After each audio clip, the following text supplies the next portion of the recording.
बिस्मिल्लाहिर्रहमानिर्रहीम। नाज़रीन अस्सलाम वालेकुम। मैं हूं आपका मेज़बान साबिर शाकिर। मेरे साथ हैं इंतहाई सीनियर, इंतहाई मोतमद मेरे दोस्त, मेरे भाई, सीनियर जर्नलिस्ट हैं फ़खरुर रहमान भाई जी, वो हमारे साथ हैं। आज चूँकि हमने मल्टीपल इश्यूज़ को डिस्कस करना है और जैसा कि आपको मालूम है कि मैं आपको बताता भी रहता हूँ, हमारे साथ रेगुलर आते हैं फ़खर भाई।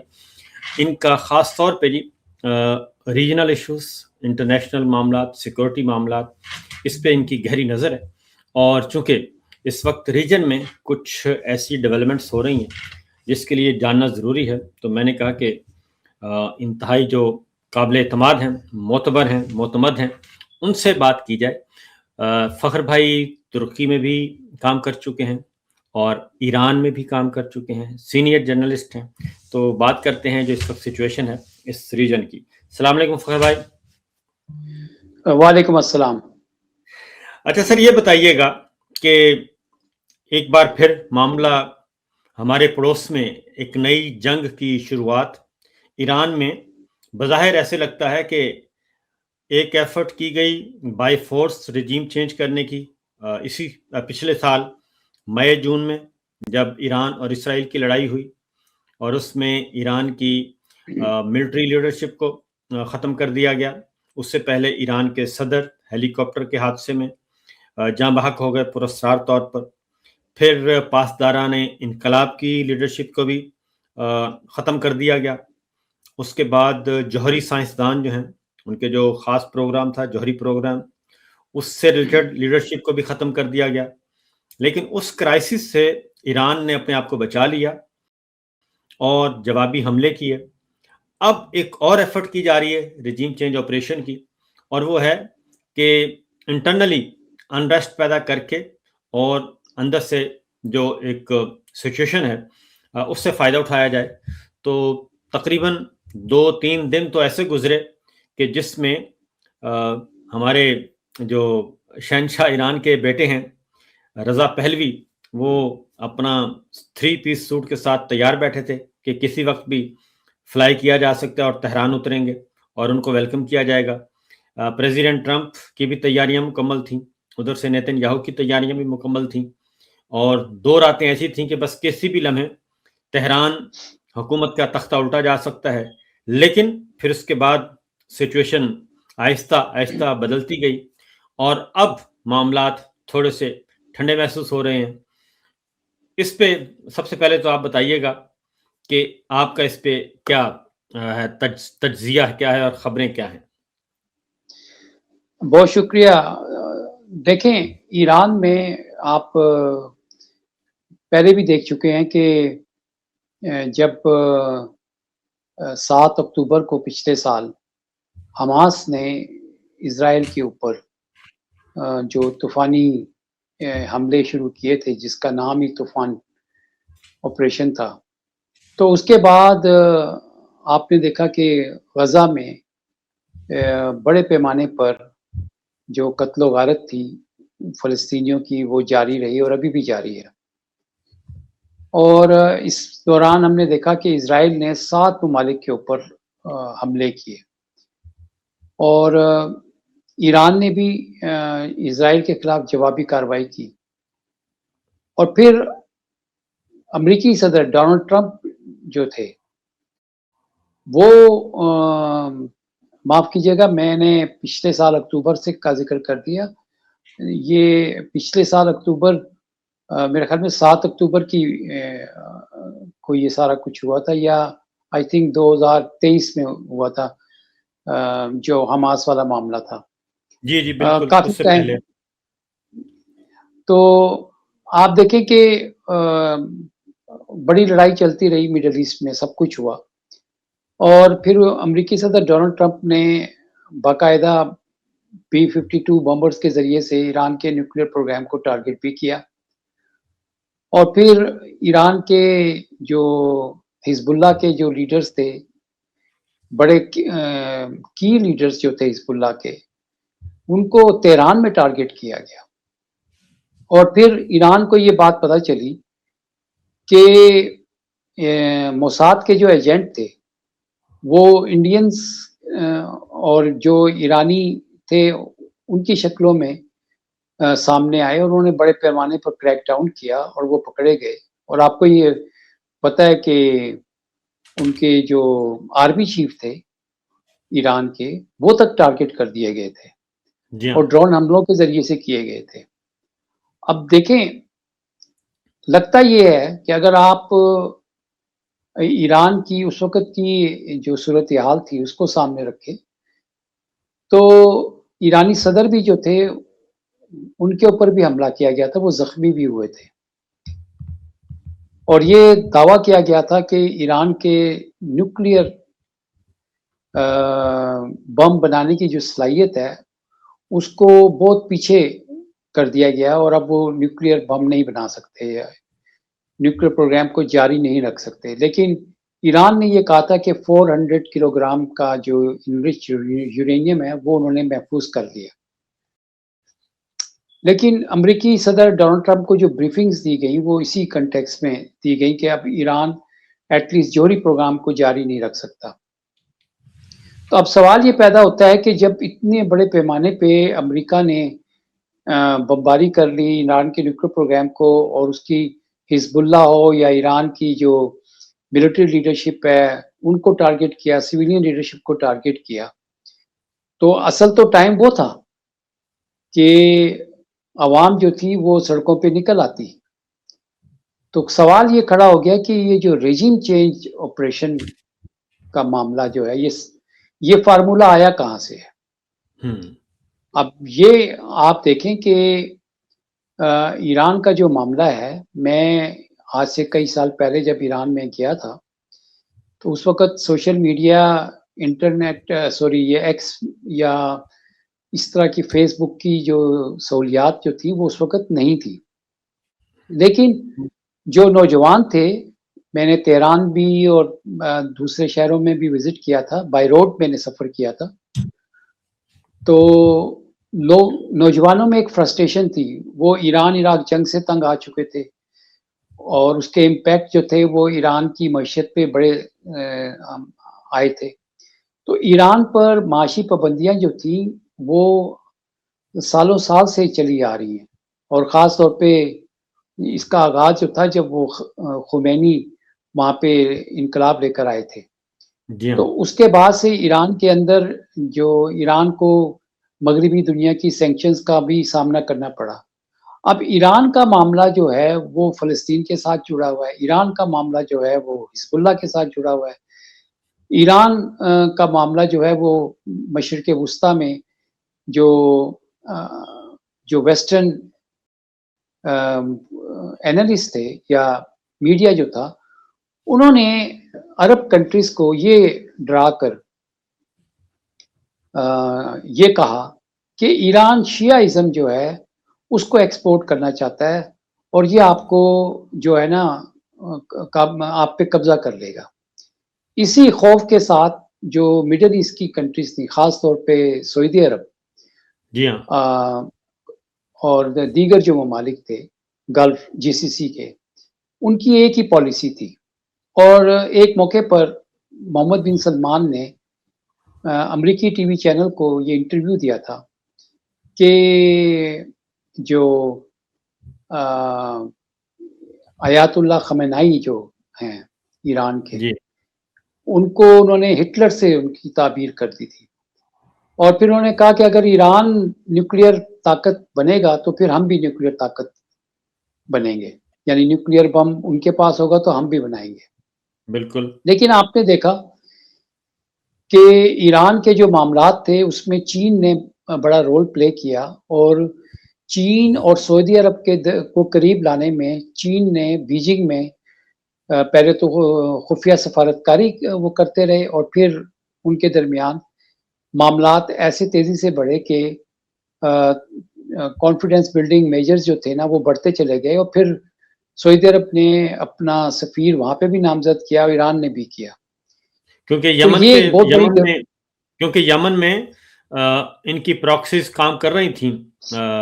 ईरान की भी काम कर रही थी और ईरान की प्रॉक्सी पे तो सऊदी अरब ने काफ़ी उस वक़्त भी कंसर्न शो किए थे क्योंकि लड़ाई वहीं से शुरू हुई थी। पाकिस्तान के साथ जी हाँ। इख्तलाफ भी सऊदी अरब से उसी वक्त शुरू हुआ जनरल राहिद शाह हाँ के ज़माने में। तो जी जी, तो ये मैं जी, जी। आपको ये बता दूं कि देखें जो सऊदी अरब की और मिडल ईस्ट की जो सिचुएशन है उसमें जो इसराइल की प्रॉक्सीज हैं वो आपको सोमालीलैंड या वो जो यमन में बागी ग्रुप हैं उनके दरमियान या लीबिया है वहाँ पर या सूडान है वहाँ पर, वो एक अलग मौजू है।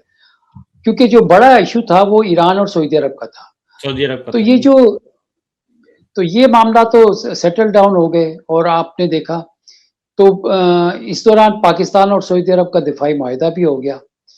और बिल्कुल। अभी कतर, सऊदी अरब और समेत दीगर ममालिक ने वाज़ेह तौर पर अमेरिका को कह दिया कि आप हमारी फ़ज़ाई हदूद इस्तेमाल करके ईरान पे हमला नहीं कर सकते।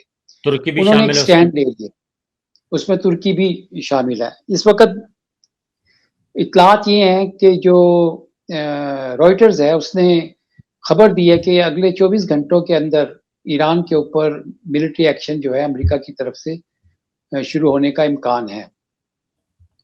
अच्छा, तो मैं बात कर रहा था आपसे कि रेजीम चेंज की। हाँ जी। देखें, ईरान के अंदर जो अवाम है, नौजवान है, वो आज का नौजवान वो है जिसको आप जेन ज़े कह लें, उसके बाद अम, आप उसको अल्फा कह लें, जो भी कह लें, कहना चाहते हैं कहें, लेकिन वो सोशल मीडिया के साथ अटैच हो गया। जी हाँ। अब ईरान भी या वहाँ की जो थियोक्रेसी है या वहाँ पे जो एक क्लर्जी का जो कंट्रोल है, उनके लिए भी सूरत हाल को संभालना मुश्किल हो गया था। इसीलिए बतदरीज उन्होंने मॉडरेट जो लोग थे, उनको वो लेकर आए और वो सदारत के मनसब पर फाइज हुए। ये आज से ही नहीं है, ये पिछले 20 साल का एक प्रोसेस है, जिसमें इस वक़्त के मौजूदा सदर जो हैं, वो भी शामिल हैं, मसूद पेज़ेश्कियान जो हैं, वो जी। भी एक अवाम के वोटों से इलेक्ट होकर आए हैं।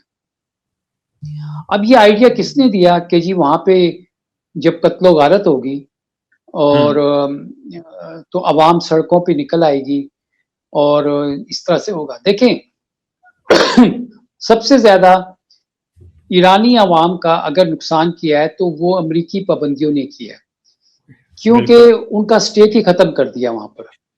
अब जब उनका स्टे खत्म हो गया और वो मैं आपको बता दूं कि सीआईए, मोसाद और इंडियंस, इनकी प्रॉक्सीज ने ईरान के अंदर बड़ा काम किया और ये खुद भी वो करते रहे फंडिंग के लिहाज से। ये बात मैं आपके प्रोग्राम में भी शायद कह चुका हूँ या किसी और के प्रोग्राम में भी मैं कह चुका हूँ कि जिस मुल्क में गुर्बत और बेरोजगारी होगी, ये गुर्बत और बेरोजगारी उस मुल्क की सबसे बड़ा नेशनल सिक्योरिटी का इशू है। क्योंकि फिर मोसाद और सीआईए जैसी जो इंटेलिजेंस एजेंसीज हैं वो अपने मकासद के लिए उन लोगों को इस्तेमाल करते हैं। जिस तरह अभी 28 दिसंबर से लेकर अब तक जो ईरान के अंदर कत्लो गारत हो गई है, लोग मासूम लोग मारे गए हैं, उसमें सिक्योरिटी फोर्सेस के लोग भी हैं, आम हुँ। शहरी भी हैं। तो ये एक मिसकैलकुलेटेड मूव थी, क्योंकि ईरान में अब एक नया इनकलाब जो था ना वो नहीं आ सकता था। मैंने ये बात 99 में अपने टर्किश न्यूज़पेपर में मैं उस वक़्त था, तो मैंने उस वक़्त जी, ये आपने एक अपना कॉलम भी लिखा अपनी था। रिपोर्ट जी, जी। उसपे मैंने ये बात मेंशन की थी कि अब ईरान में एवोल्यूशनरी चेंज आएगी, रेवोल्यूशनरी चेंज नहीं आएगी। अब आपने ईरान को रीजनल कंट्रीज़ यानी कि जो उसके पड़ोसी ममालिक हैं, वो उनसे भी कट ऑफ हो गया और फिर ईरान के ऊपर जो तीसरा मुल्क है ऑयल प्रोड्यूसिंग, लेकिन वहाँ फाके चल रहे हैं। हाँ Iraq ji. Petro dollar rich, Libya petro dollar, Syria petro dollar. जो इस्लामी मुल्क जहाँ पे कुदरती वसाइल की दौलत थी, वेस्टर्न कंट्रीज ने अमेरिका की सरबराही में उनको न्यूट्रलाइज किया ताकि इसराइल का ग्रेटर इसराइल का रास्ता जो है वो खोल सके बिल्कुल। और ये जो कुदरती वसाइल हैं ऑयल और गैस इसके ऊपर हम कब्जा कर सके। और आपने देख लिया कि वेनेजुएला में जो कुछ हुआ है, वहां से उन्होंने लीडर को ही उठा लिया, उनके सदर को ही उठा कर ले गए। तो जो ले लेकिन गया। क्या हाँ, तो अब सवाल ये पैदा हो गया है कि वहाँ पे तो वहाँ पे अवाम सड़कों पे निकली है, लेकिन वो अपने जिस सदर को वो लेके गए हैं उसके हक में निकली है, उसके खिलाफ नहीं निकली है। तो आप बिल्कुल। ईरान और वेनेजुएला की सूरत-ए-हाल को कंपैरिज़न करें, तो दोनों चीज़ें मुख्तलिफ हैं। अब इज़राइल को सिक्योरिटी देने की बजाय अमेरिका ने और इज़राइल ने, दोनों ने मिलकर एक दूसरे को जो है वो खतरे में डाल दिया है। वजह, अभी जो अमेरिका ने 75 या 77 ममालिक के वीज़े बंद कर दिए हैं, जी उनको हाँ, वीज़ा देने का ऐलान ना देने का ऐलान कर दिया है। जी हाँ। अमेरिका के 800 अड्डे हैं दुनिया भर में, उसमें 80 पाकिस्तान भी ममालिक में, शामिल है। और उसमें वही मुबैना तौर पे पाकिस्तान भी शामिल है, कि वो क्योंकि इमरान खान से जब ये बात कही गई थी, तो इमरान जी, खान ने तो एब्सोल्यूटली नॉट कह दिया था। जी हाँ, अब आपने जो रेजिम चेंज के ऑपरेशन के बारे से हम बात कर रहे थे, हाँ जी, तो मैं ये समझता हूँ कि ये जो रेजिम चेंज ऑपरेशन का मामला है, इसके ऊपर चीन, रूस, मिडल ईस्ट ममालिक बरमला सामने आ गए। हाँ अभी जी, कुछ देर पहले जो था वो कतर के जो अमीर हैं उनका भी टेलीफ़ोन आया है, जी, और जो पाकिस्तान के फ़ॉर्म 47 के वज़ीर-ए-आज़म हैं, उनसे उन्होंने बातचीत की है। और हुँ, ऑब्वियसली ये उसमें ना ईरान का बराह रास्त ज़िक्र है प्रेस रिलीज़ में, और ना, जी, लेकिन खित्ते की सूरत-ए-हाल उसके ऊपर बातचीत होती है। मुझे लगता ये है हाँ जी, कि ईरानी वज़ीर ख़ारिजा ने कतरी हम मनसब से बात की है, और कतर से कोई पैगाम पाकिस्तान को मौसूल हुआ है। वजह हुँ। वजह ये है कि अभी तक पाकिस्तान की मौजूदा हुकूमत जो है वो ख़ामोश है ईरान के मामले पे, अच्छा, इस कि चीज़ को हम ज़रा आपने थोड़ा-सा फ़खर भाई इसको थोड़ा-सा खोलते हैं गुफ्तगू को। जी, मामला ये है कि ईरान पे हमला होने की सूरत में या हमला करने की सूरत में, पहली बात ये है कि वो फ़िज़ाई हदूद कौन-कौन सी इस्तेमाल होगी, नंबर 1। उसमें तुर्की है, उसमें कतर है, उसमें आपका सऊदी अरब है, उसमें पाकिस्तान है, ये हो सकते हैं। कौन-सी सरज़मीन इस्तेमाल होगी, नंबर 1। और हमें मालूम है कि तुर्की, कतर और सऊदीया ये इनकार कर चुके हैं कि ये हमारी फ़िज़ाई हदूद इस्तेमाल नहीं होगी ईरान पर हमले के लिए। उसके बाद बच जाता है पाकिस्तान, और फिर साथ ही खबर आती है एक अफ़गानिस्तान की बगराम एयरबेस की। ये 2 चीज़ें आपने बतानी हैं, आपका क्या इस पे है तज्ज़िया और ख़बर।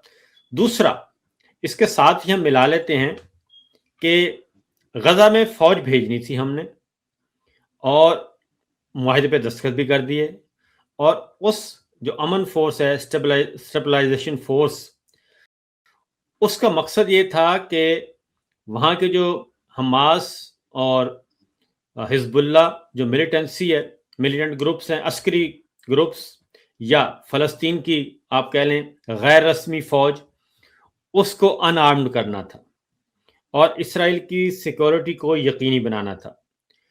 थोड़ा-सा पीछे चले जाएँ, जब यूएन जनरल असेंबली का इजलास चल रहा था, तो 5-6 ममालिक के सरबराहान मिले थे सदर ट्रंप से।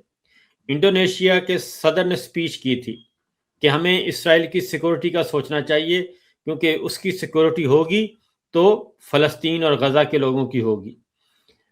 इस तनाज़ुर में अब आ जाएँ कि पाकिस्तान से क्या डिमांड की जा रही होगी, और ये जो कतर का फ़ोन और तुर्की, सऊदी अरब और कतर, ये अब एक पेज पे हैं आई थिंक, और दूसरी जानिब आ जाता है यूएई।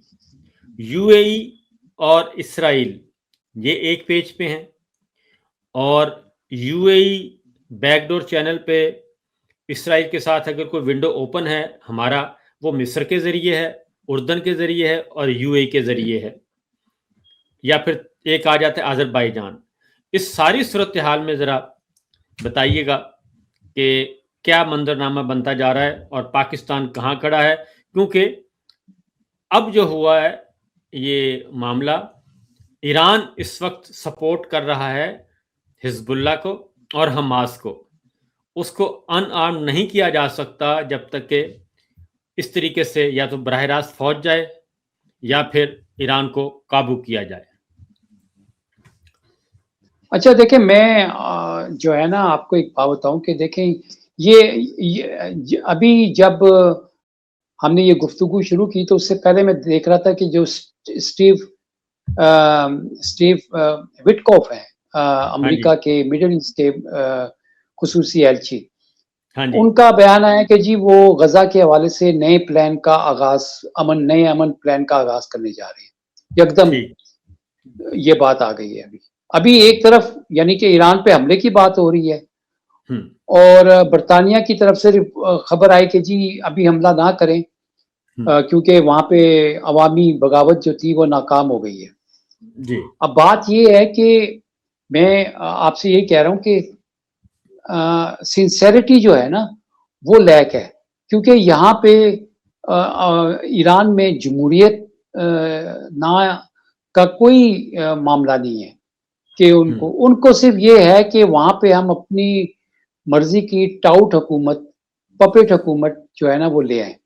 अब ये मुमकिन नहीं है, क्योंकि मैंने आपसे ये कहा कि सालों-साल की जो पाबंदियाँ हैं, उससे ईरानी अवाम जो है, वो इतनी तंग आ चुकी है, बावजूद इसके कि उनके पास पेट्रोल है, सब कुछ है।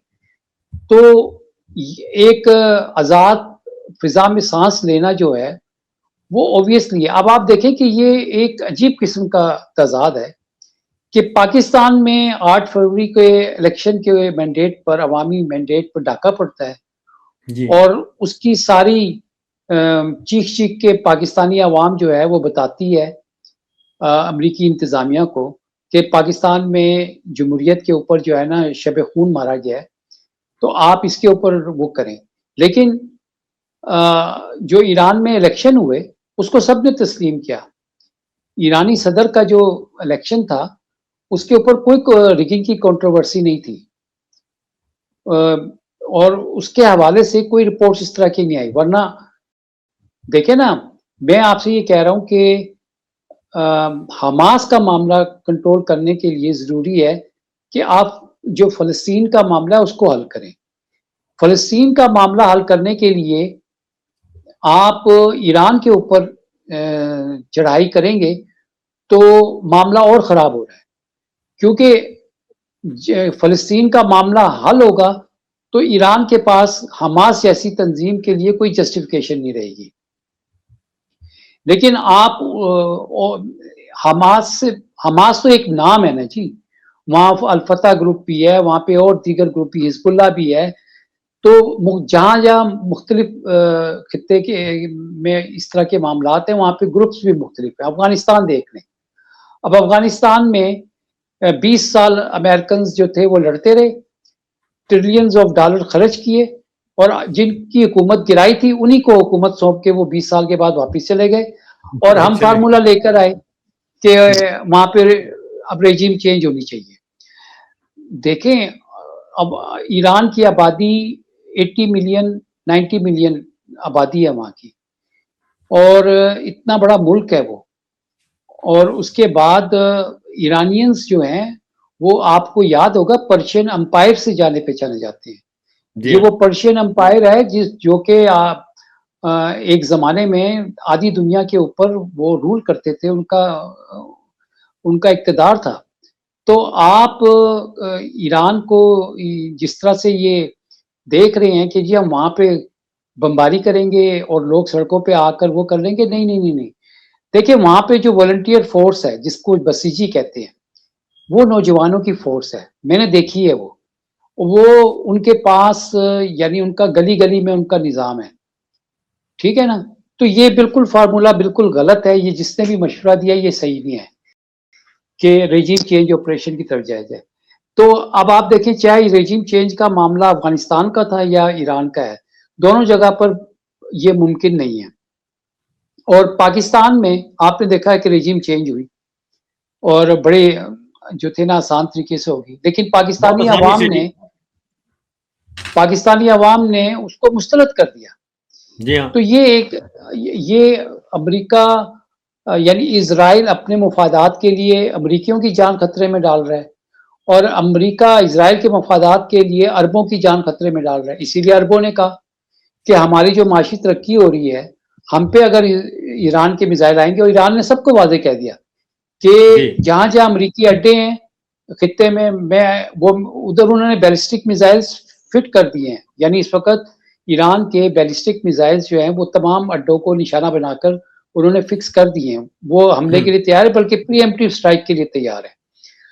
अब अब आप ये देखें कि आज कुछ खबरें आई जिसकी सरकारी तौर पर तरदीद अभी तक सामने नहीं आई है। यानी मैंने कुछ लोगों से बात की, जानने की कोशिश की, तो कोई वैसे तो बैकग्राउंड में तो उन्होंने इस चीज़ को मुस्तरद किया है। जो लेकिन जब इस तरह की पाक कोई चीज़ आती है, जो पाक ईरान बॉर्डर के हवाले से की जा रही है। जी, जी, पाक-ईरान बॉर्डर के कॉन्टेक्स्ट में मैं बात कर रहा हूँ।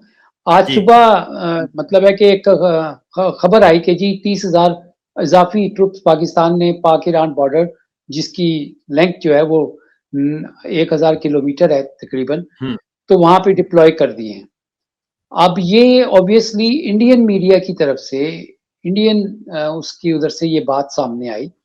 हम्म अ, लेकिन इसकी ना दफ्तर खारजा से कोई तरदीद हुई, और हम्म ना ही जो है वो फौजी हुकाम की या तर्जुमान की तरफ से कोई इसके ऊपर वजाहत आई।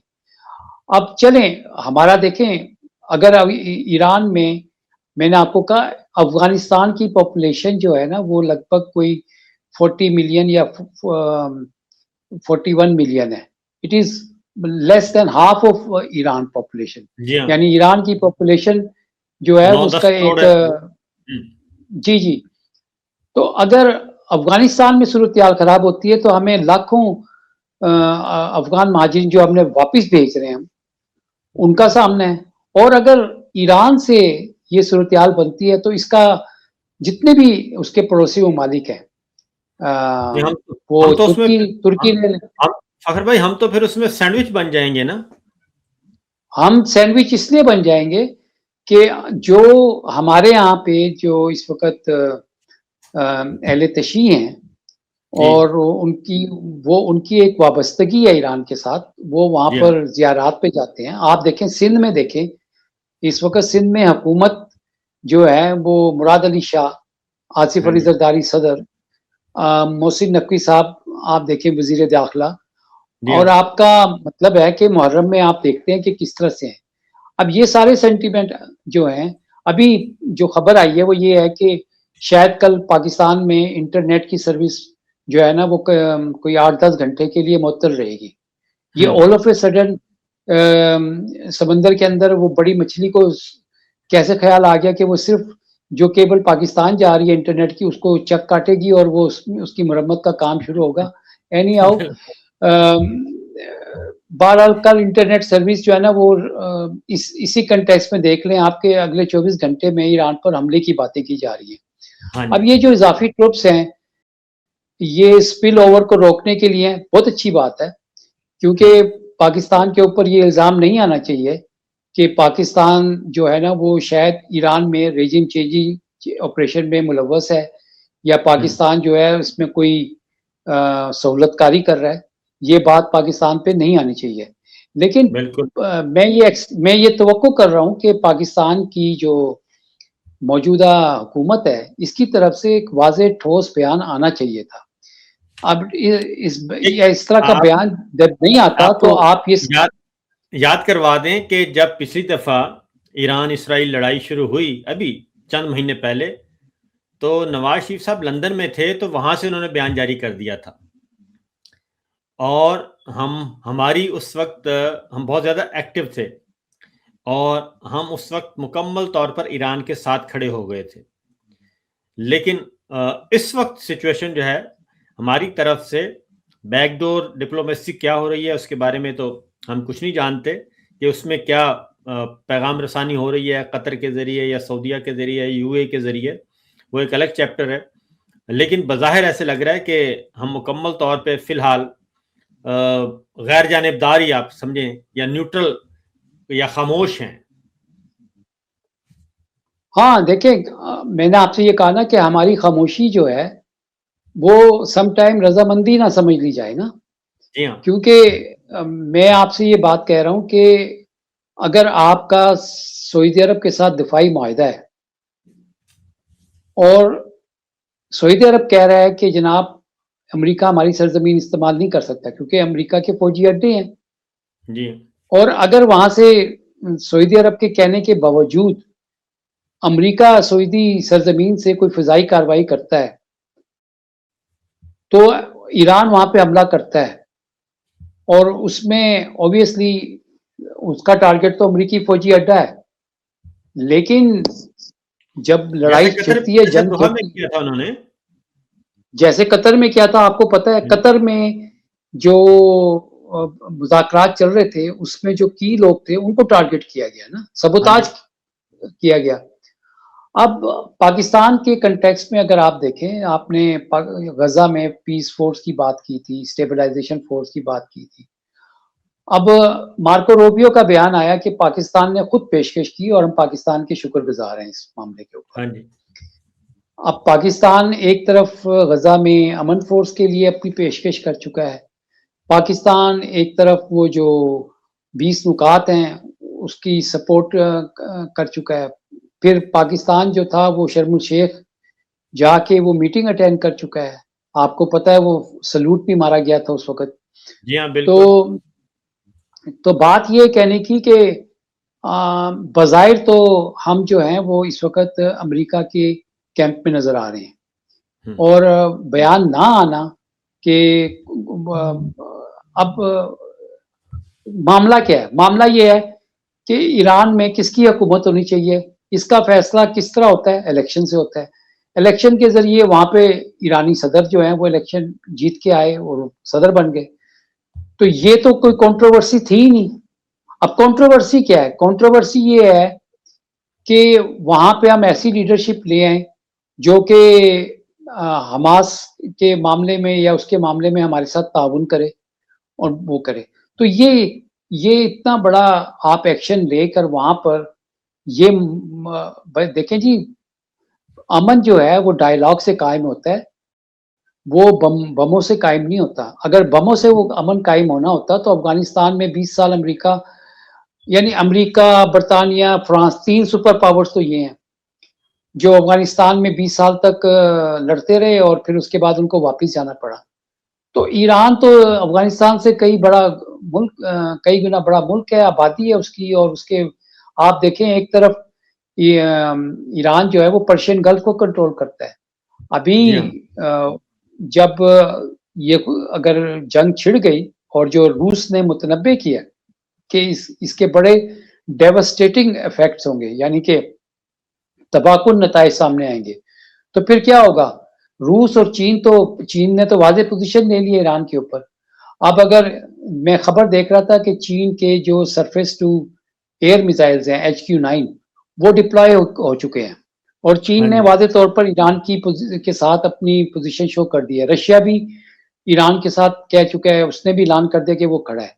तो ये मामला जो है ये फिर अगर ऑयल सप्लाई चीन की रुकेगी, अगर ऑयल सप्लाई रूस की रुकेगी, क्योंकि आपने वेनेजुएला के सबसे बड़े ज़खायर पे कब्जा कर लिया, तो आप समझते हैं कि हाँ नहीं, जी। नहीं, फिर तो ये सारी रेड सी से जो तिजारत है, पर्शियन गल्फ से जो तिजारत है, अरेबियन सी जो है, ये लड़ाई खुदा ना खास्ता एक तीसरी जंग अजीम जिसको हम कहते हैं ब्लू वाटर वर्ल्ड, जी। ब्लू वाटर वार्स, उसकी उस तक जा सकती है। तो आप ये देखें, किस्सा शुरू हमने गुफ्तगू का आगाज किया था रेजिम चेंज ऑपरेशन से, जी हाँ। और हम इस वक्त बात कर रहे हैं तीसरी जंग अजीम की। मुझे ये समझ में नहीं आ रही है कि हमें इस वक्त जो है वो चीन, रूस और जो मिडल ईस्ट के ममालिक हैं, हमें हाँ तो जी। पोजीशन उस तरफ लेनी चाहिए।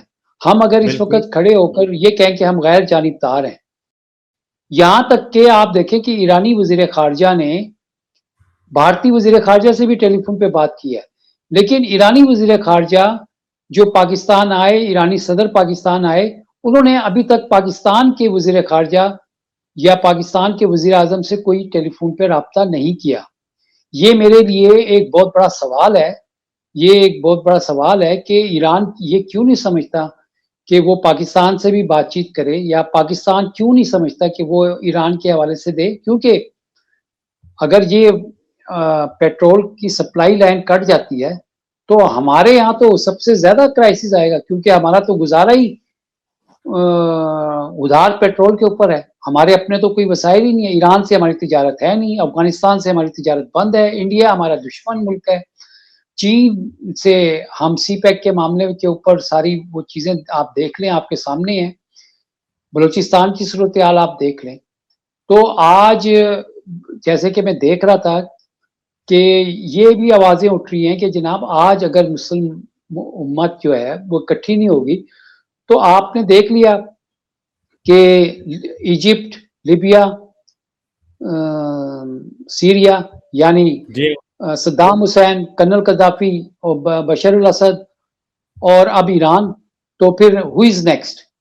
तो ये आप ज़हन में रखें कि ग्रेटर इज़राइल प्लान में जिसको सऊदी अरब के मोहम्मद बिन सलमान ने भाँप लिया हाँ और जी उन्होंने देखा कि इज़राइल अपनी प्रॉक्सीज़ सोमालीलैंड में, यमन में और किस तरह कर रहा है और सऊदी अरब की जो तरक्की है, जो 30 साला उनका नियोम सिटी वाला मंसूबा है, उसको सबोताज करने के लिए क्या कुछ हो रहा है।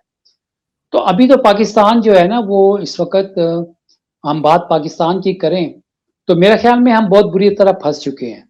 हमें ये समझ ही नहीं आ रही है कि हम सऊदी अरब का सामना कैसे करें? कि अगर हम यूएई का साथ देते हैं, जो जिसके साथ सऊदी अरब के बहुत सारे मामलात ख़राब हैं, हाँ जी तो फिर हम सऊदी अरब के साथ कैसे बात करेंगे?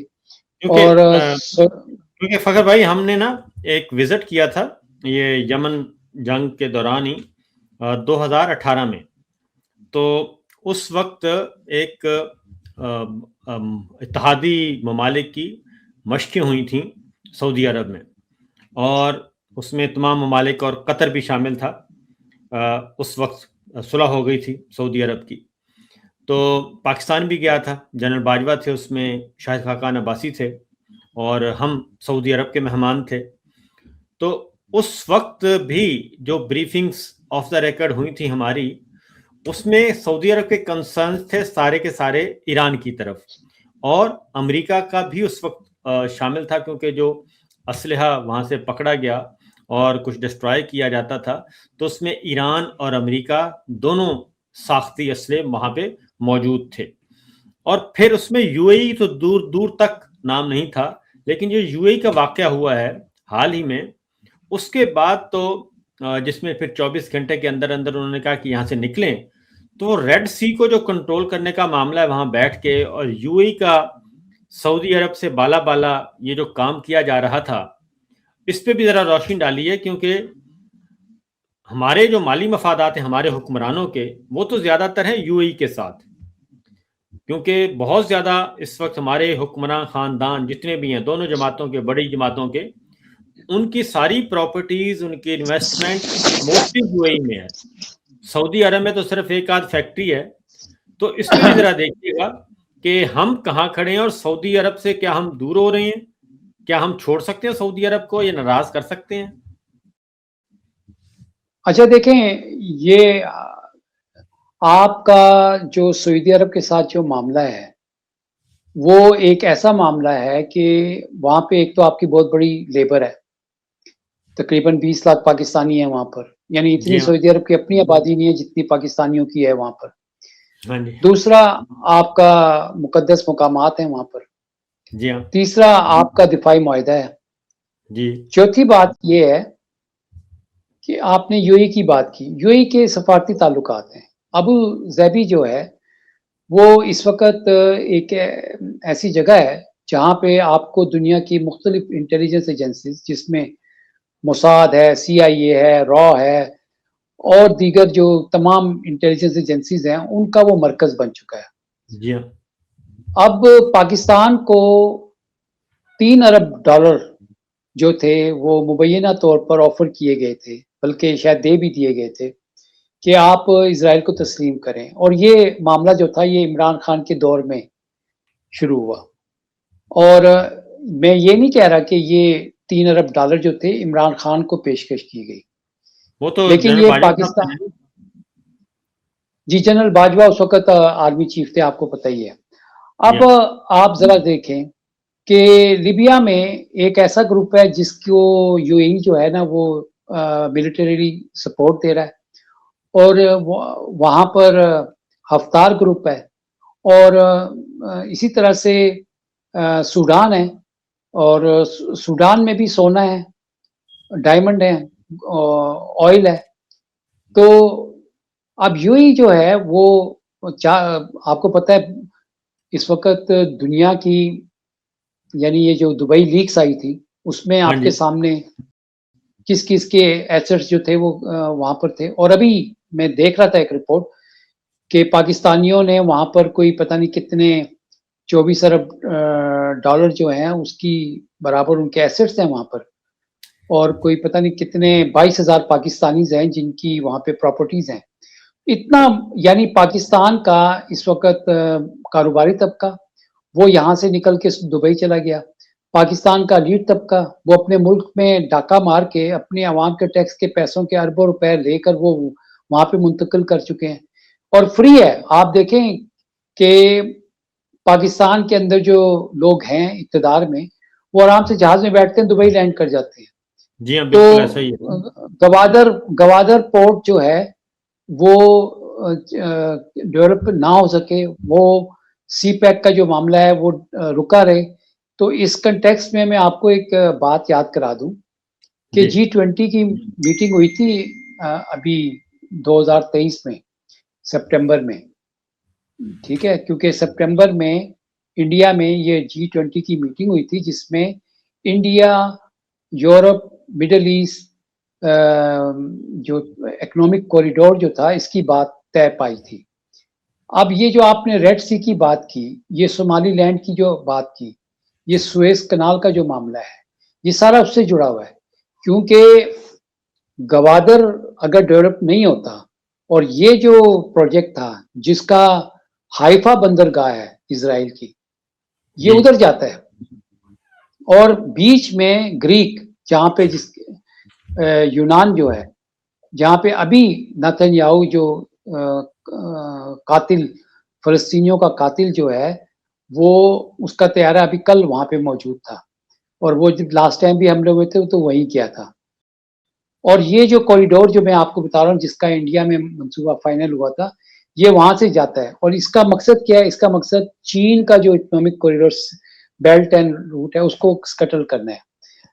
बात फिर लंबी हो जाती है, टू मेक इट शॉर्ट, मैं आपसे ये कहना चाह रहा हूँ कि यूएई के कंटेक्स्ट में, यानी अगर आपकी सारी दौलत उधर जा रही है, जी। और आपका ब्यूरोक्रेट है, आपका एलीट तबका, आपका पॉलिटिकल तबका, सब पैसा हम यहाँ से लूट के उधर मुंतकिल कर रहे हैं, तो बिल्कुल। फिर सरमायाकारी आपके सामने है। मलिक रियाज जो पाकिस्तान के रियल एस्टेट के बहुत नामी गिरामी शख्सियत है। एशिया एशिया के जी, हमारे साउथ एशिया के सबसे बड़े वो बिजनेस टाइकून थे।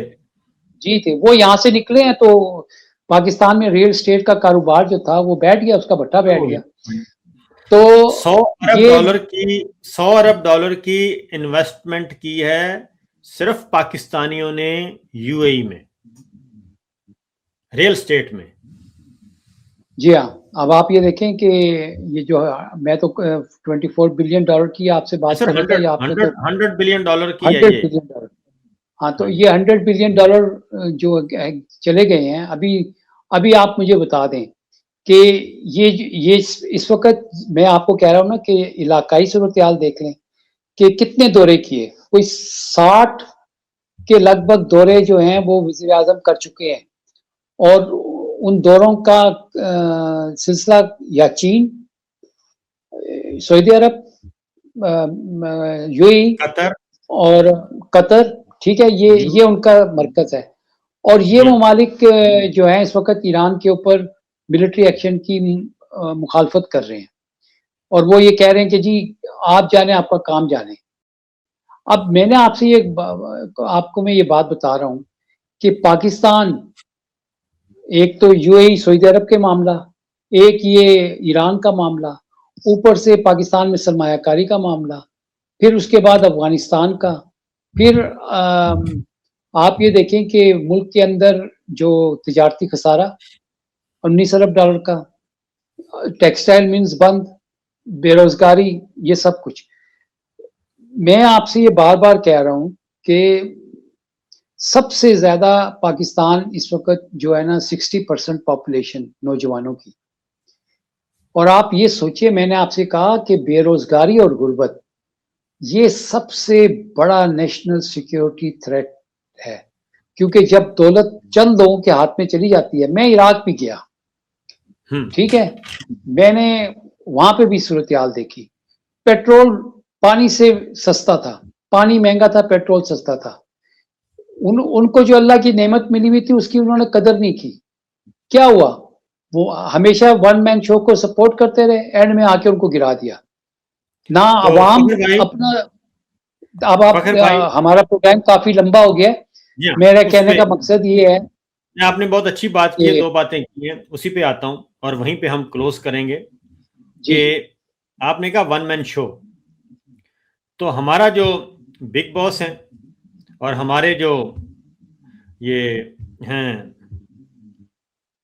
ब्लंडर बॉय, ये दोनों मिलके इनके होते हुए, क्योंकि हम इस वक़्त हमारे बिग बॉस भी अवाम से कटे हुए हैं, अवाम की उनको कोई परवाह नहीं है।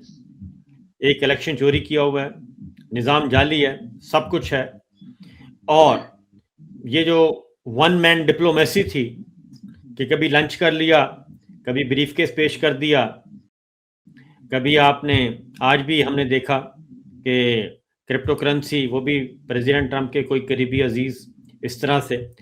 तो ये सारा कुछ है, हम कहाँ खड़े हैं और हमें क्या करना चाहिए, एक पॉजिटिव नोट के साथ, क्योंकि वैसे तो इनको बहुत ज़्यादा अक्ल इनको हासिल है, लेकिन पाकिस्तान हम सारी सूरत हाल को देखें तो हम तबाही के दहाने पर हैं। जी। अच्छा देखिए जी, मैं इसको बिल्कुल समराइज़ करूँगा।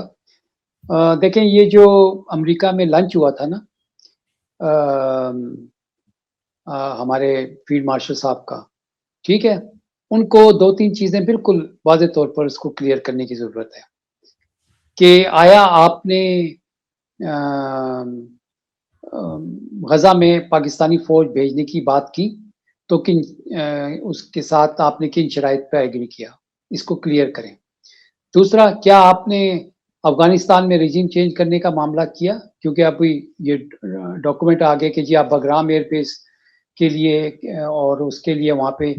तो दूसरी तीसरी बात, क्या आपने ईरान में रेज़िम चेंज के हवाले से भी कोई बात की?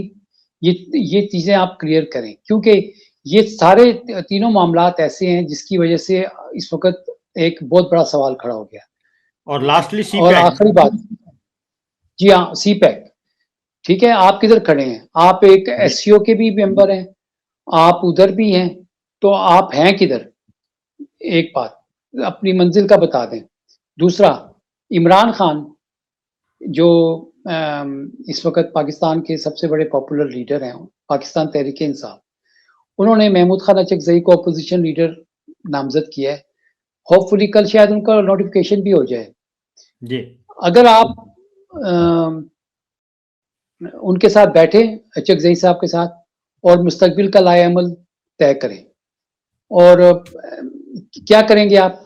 Number 1 chief election commissioner, number 2 नए इलेक्शंस। तो पाकिस्तान जो है वो इस बहरान से बाहर जा सकता है। जहाँ तक 26 मई का मामला है, 8 फरवरी का मामला है, 9 मई का मामला है, ये वो चीज़ें हैं जो इमरान खान जेल में हैं, अगर वो इक़्तिदार में आते हैं, तो इसकी तहकीकात होगी।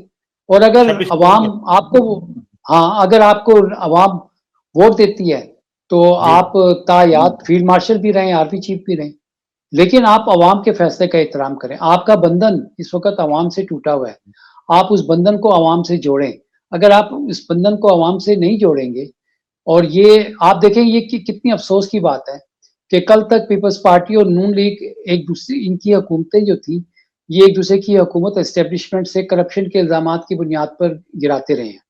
आज ये दोनों इकट्ठे होके एक, जिसके बारे में मैं नहीं कह रहा हूँ, पूरी कौम कह रही है कि वो एक ईमानदार शख्स है, उसके खिलाफ कोई करप्शन आप साबित नहीं कर सके, झूठे केसेस हैं।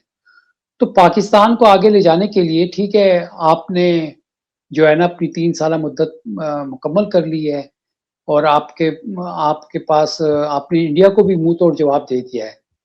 तो ये आप निकलें पाकिस्तान की खातिर आप इसको करें और मेरा ख़्याल है कि पाकिस्तान को अगर आपने आगे ले जाना है तो हेड शुड रोल और अवाम ही आपको एनआरओ दे सकती है और अवाम ही आपका फ़ैसला कर सकती है। ये कोई बिल्कुल। और इमरान खान तो पहले कह चुके हैं कि अदालती कमीशन इंडिपेंडेंट अदालती कमीशन होगा तो उसमें जो रिज़ल्ट आएगा वो उसको सब मान लेंगे। तो इमरान खान की वापसी का बाहर आने का रास्ता तो ये है कि आप अदालतों से जजेस को रिहा कर दें, जी हाँ, इंडिपेंडेंट उनका केस होने दें हियरिंग और ये पाकिस्तान आगे जाएगा। इस वक़्त पाकिस्तान एक ऐसे दोराहे पे खड़ा हुआ है कि आप चीन भी आपसे खफ़ा है, रूस भी आपसे जो है ना वो मामला ठीक नहीं है, सऊदी अरब कि अपने आपके साथ मामलात जो है ना उसमें एक खफकी आई हुई है और ईरान यानी हमारे पड़ोसी ममालिक भी हमसे नाला, हमारी अवाम भी हमसे नाला, मईशत भी नहीं है, कुछ नहीं है। और भई नाकामी तस्लीम करें और किसी अहल को ये सौंप दें।